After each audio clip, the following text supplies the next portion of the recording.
और अब हमारे साथ राजा इकबाल सिंह हैं जो उत्तरी एमसीडी के मेयर हैं और जिनके आदेश पर, जिनके इलाके पर ये कार्रवाई हुई है।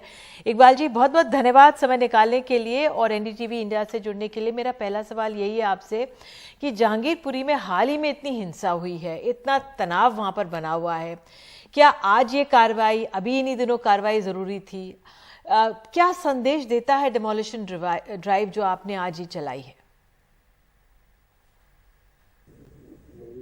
देखो, इसमें हमारा कोई संदेश नहीं है, इसमें एक ही संदेश है, वो एमसीडी का, म्यूनिसिपल कॉरपोरेशन ऑफ दिल्ली का एक संदेश है कि सरकारी ज़मीन के ऊपर किसी भी तरह का अवैध जो कब्जा है बर्दाश्त से बाहर है। और कोई भी जो अनऑथराइज कंस्ट्रक्शन रोड के ऊपर किसी भी तरह की हो, किसी भी धर्म की हो, किसी भी समाज की हो, जो जनता के हित में नहीं होगी, उस पर सख्त से सख्त कार्रवाई की जाएगी। तो वहां पर इतना भारी पुलिस बंदोबस्त है, अभी जांच भी चल रही है जो हिंसा हुई है, क्यों माहौल की अनदेखी की गई है? देखो, इसमें माहौल की कोई अनदेखी नहीं थी। एक्चुअली ये हमारा रूटीन का काम है। हर वार्ड के अंदर हमारे दो 3 प्रोग्राम लगे होते हैं। फरवरी के अंदर भी यहाँ पर 2 प्रोग्राम लगे हैं, तो इसलिए इसमें कोई ऐसी बात नहीं थी। वो हमारा किसी से कोई मतलब नहीं इन चीज़ों से। तो लोग सवाल ये कर रहे हैं कि जहांगीरपुरी को ही क्यों चुना गया? वैसे तो अवैध कब्जे वाले कई इलाके हैं, सैनिक फार्म भी है, दिल्ली में बड़े छोटे कई कॉलोनीज हैं, तो वहां पर ही क्यों कार्रवाई? देखो नॉर्थ एमसीडी के अंदर मैं आपको बता रहा हूँ, सभी वार्डों पे एक्शन होगा और सभी वार्डों पे एक्शन हो रहा है। तो इसलिए खाली जहांगीरपुरी भी उसका एक पार्ट है, इसमें कुछ स्पेशल वाली हम लोगों के लिए बात नहीं है। इकबाल जी, कहा यह जा रहा है कि एमसीडी के जो आगामी जब होंगे चुनाव, उसको देखते हुए इस तरह की कार्रवाई की गई है और आपसे दबाव में काम आपसे करवाया गया है।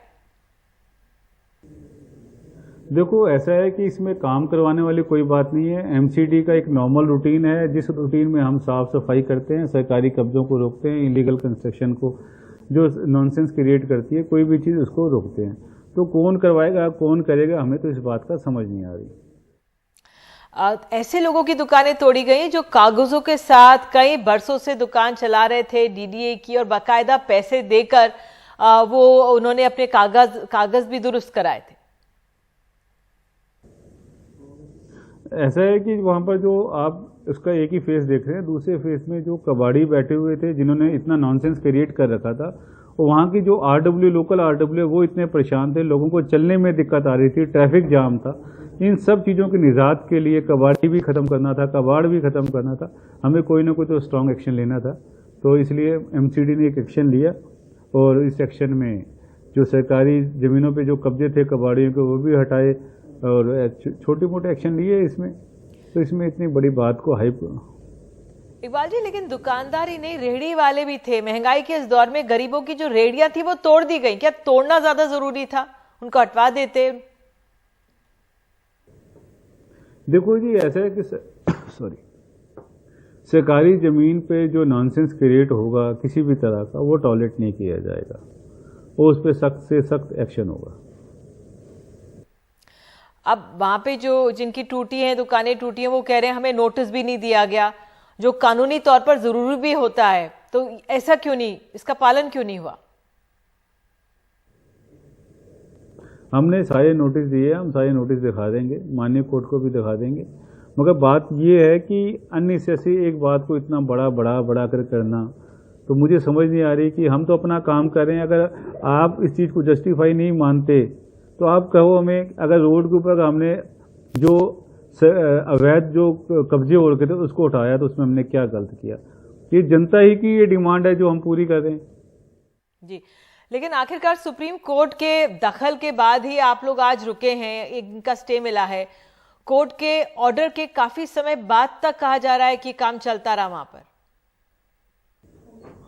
देखो, ऐसा है कि जैसे ही माननीय सुप्रीम कोर्ट का हमें आदेश आया, हमने तुरंत उसकी पालना की और उसी समय ही हमने जो भी ये जो काम चल रहा था एक्शन को रोक लिया।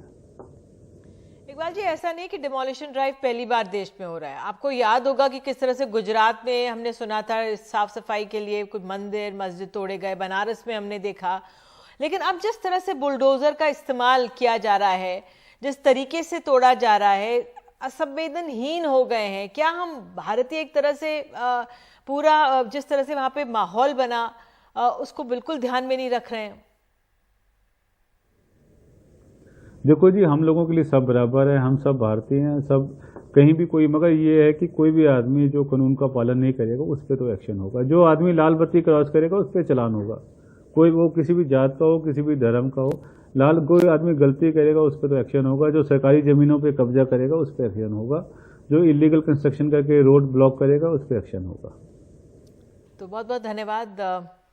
इकबाल सिंह का यही कहना है कि जो लोग लाल बत्ती क्रॉस करेंगे उनका चालान होगा, अवैध कब्जा करेंगे सरकारी संपत्ति पर, उन पर इस तरह की सख्त कार्रवाई होगी।